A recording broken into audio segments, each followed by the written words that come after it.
Alright, so I've got this sprayed out, sanded down with the wire wheel. You can tell it's a lot cleaner now. It's 10 times as cleaner than it was. I might have to redo an intro because apparently my phone won't stay paused long enough for me to do all this. But it's clean. They will also be a part 2 of me painting this. I'm just trying to knock all the mud and try to get as much rust off as I can. No, I will not get all the rust. It won't look like a 2023 or 2024 frame because it's just not that, you know, it's roughly 24 years old, 25 give or take. Well, I'm sorry, not 25, 23 years old. I'm sorry. So there's gonna be rust no matter what. But I'll be painting it. I'm gonna paint it a matte black or maybe a glossy black. Ain't fully decided. Rust-Oleum spray paint. A lot of people I've noticed when they're doing frame rebuilds or whatever, painting or whatever, they'll remove the bed of it, and then some people remove the cab. Over there, they will remove the cab. I'm not gonna do that. For one, I do not have the ability to be able to do that. I don't have enough space to do that, though I am in the middle of a yard. Just don't have the equipment nor the time to be able to do all that. I just want it to look better. I mean, as I said, it's still a solid truck. It's just, I mean, roughly about 2 minutes of me sitting with a wire wheel, rubbing it off, took the rust off of it. I mean, it's still a sturdy frame. It ain't going nowhere anytime soon, at least. But that's what the frame should look like. Let me walk over here. This is what the frame looked like before. It was pitted and stuff. That's the front end. It's a 4-wheel drive. That'll be the second thing I'm working on. You'll probably see more of that here in a minute. But right now, we got the back done. So, as I done this, I'm gonna try to get the other video to merge with this video. If it is, it'll be before this part. Before I come back, it will not be after. If I haven't, just make sure you wear safety equipment while you do this, because it is dangerous. These bristles can come off these drills very easily. I've seen people get stabbed with them while they're working with any type of equipment. One of my buddies, he had a drill. He was drilling a fence post bracket, and it cut between his thumb and his finger right there in that crease wide open. He had to have stitches. So just make sure y'all be careful when you're doing this kind of work, because it can be dangerous. But I will have to leave here pretty soon, so this is how I'm doing my frame restoration. There's hundreds of videos on YouTube how to do this. You just look up how to spray paint or restore my frame. Type in the style of your vehicle, truck, car. It's all the same pretty much. I mean, if you got a truck, it's going to be a little easier because your frame runs along there.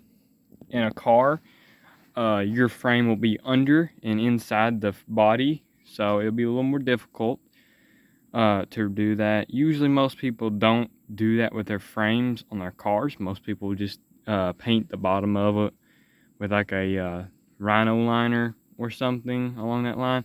And I've seen some people rhino line these trucks up to this body line.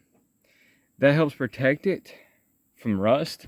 As you can see back here on my truck, it's got a rust spot right here. It's a 23-year-old truck. It's gonna have rust. The rockers are just about gone on it, but so I might be doing a video on replacing them too. So just be careful while you do this. I was running 90% water, 10% deruster, and 90% water, sorry, 9% water, 5% deruster, and 5% degreaser for this. And I mean, it cleaned it up a lot better. As you can see, that was rusted. There will be another video coming up here hopefully pretty soon, whenever I get a chance to, how to remove your lugs when your tires, mine rims are aluminum, these are steel hub, so it's gonna get seized up here. You can tell that white stuff, that's where the two metals have corroded together. It is a pain to get off. I spent roughly 2 hours on it the other day working on it. It's very hard. There's no many videos explaining how to do that, especially with the front end. So because you can't quite do it the same as you can the back, but I will go in more detail about that in the next video when I do my other video on how to remove aluminum tires from a steel hub. That'll be the title. Keep it on my YouTube channel. If you want to subscribe, thank you. Turn your notification on. It'll tell you when I post a new video. Also post shorts. So if you are subscribed, I will post a short. I'm going to try to, before I post my video, whenever I'm working on whatever I'm working on, whether it be my truck, as my name, tree climbing, I will be either climbing a tree with working or something along that line. I will post a short for my subscribers and stuff, letting you know, hey, this is what's going to come up next in my YouTube channel. If you're interested, keep an eye on it. If you're not, don't worry about it. I'm not going to get mad. Nobody else on this channel will get mad at you. And if you want to leave a comment, if you have any questions about what I'm doing here, if you want to know anything really, I can try my best to answer the questions. I know I have some friends on here that are curious about how to do stuff like this. It's pretty simple and easy. I do help my grandfather work in a garage on cars, so I have a little bit of knowledge. I can try to tell you, if you have any questions, I can try to answer them. This truck did have some problems. I will be removing, I'll just walk up here. This is, as I said, a 4.2 liter V6. If you don't know what your motor is, if you'll come up here, most vehicles, pretty much all of them will have this unless they've come off. Mine's about to come off. Not intentionally, it's just pilling. But it'll have like your coolant stuff here, just your facts for your motor, how much you can handle and stuff. But right here is really what you want to worry about if you're doing anything motor wise. See, over here it says 4.6 and 5.4 liter. That'll be your V8s. Pretty sure your V6 is the V8 part. It's like the small V8. And then the 4.2. Because the 4.6 and the 5.4 liters, if you look down, it's kind of hard to tell you, but if you look down here at the belt, just trace your belt. You can see how it goes down below that pulley right there, around the alternator, and then down. It runs down and into the stuff down there. You can go up here and see, okay, we started there, which is your water pump. So water pump, it goes down to that pulley alternator, then it goes to that other pulley, and then it goes around and it'll come back through there. That's how you know your vehicle is a 4.2. If your vehicle is anything else, just trace, it'll work on all vehicles. Just trace your belt line and that'll tell you what motor you've got roughly. I mean, with the 4.6 and the 5.4, the belts are different. are the same with those two motors, but it's different from the 4.2. So, but majority of the time, if they got the same belt pattern, they're probably going to be pretty close on the same tool parts and stuff like that. But if you go in your cab, I'll go in my cab. You can go to the sticker on the frame here, and that should tell you roughly what motor your truck has. Let me see if I can find mine here.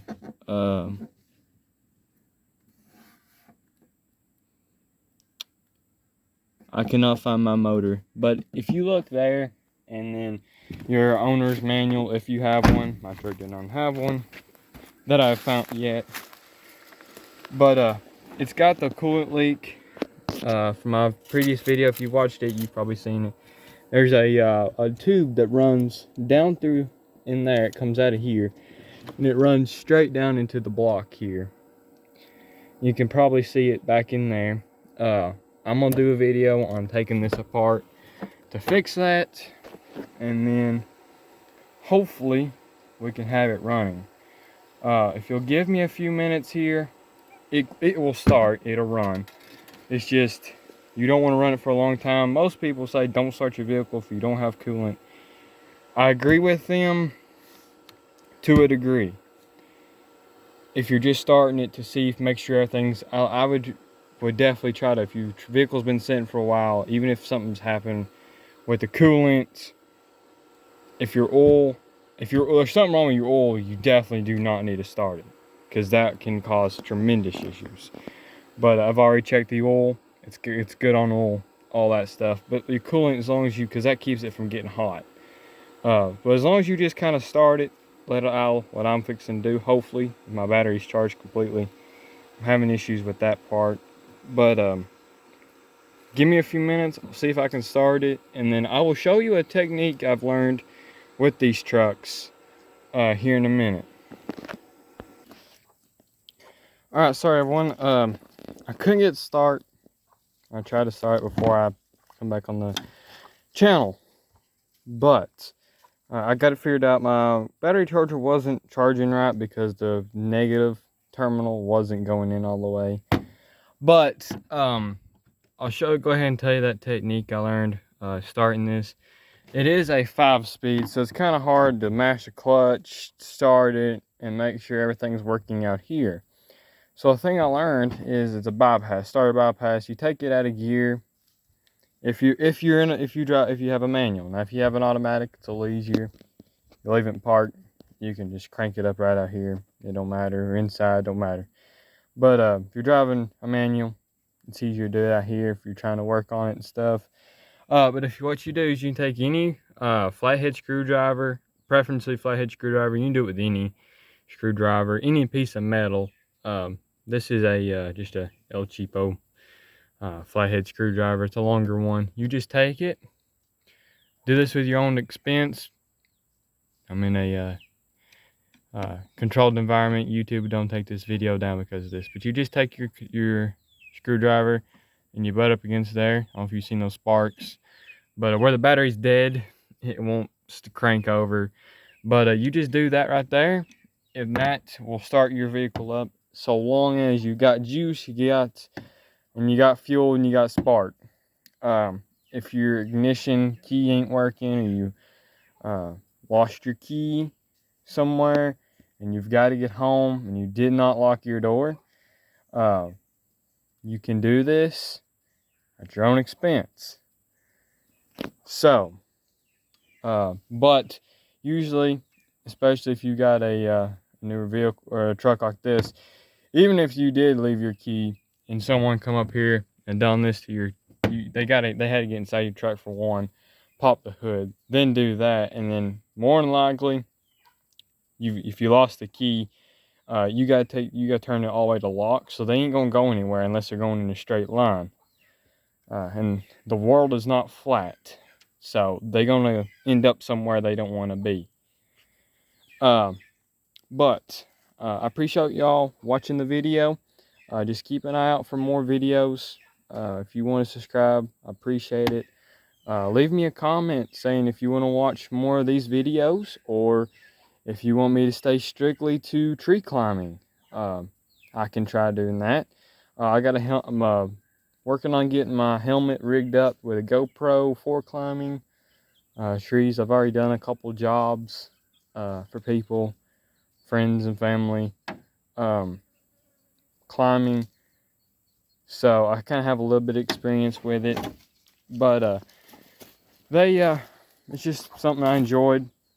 I'm planning on eventually, hopefully, going to lineman, being a lineman. So may y'all end up doing that one day. You'll be a few years later watching this YouTube channel, and I'll be climbing power poles. So, but I appreciate y'all watching the video. Leave a like, subscribe if you want. It's just something that lets me know people's enjoying my videos. If you don't enjoy my video, please leave me a comment. You can dislike the video, I don't care. Leave me a comment, tell me what you think I need to change to make you enjoy it. Do I talk too much? And am I not holding the camera still enough? I don't know. Just leave me a comment, let me know what you want me to do to make you enjoy the videos. I want everybody to be happy and enjoy the videos that I'm posting, because I enjoy posting them. Just remember, stay safe while you're doing this. This is a dangerous job. A lot of people get killed by jacks and stuff slipping. So just be careful while you'll do this, and let me know how everything goes. Peace out.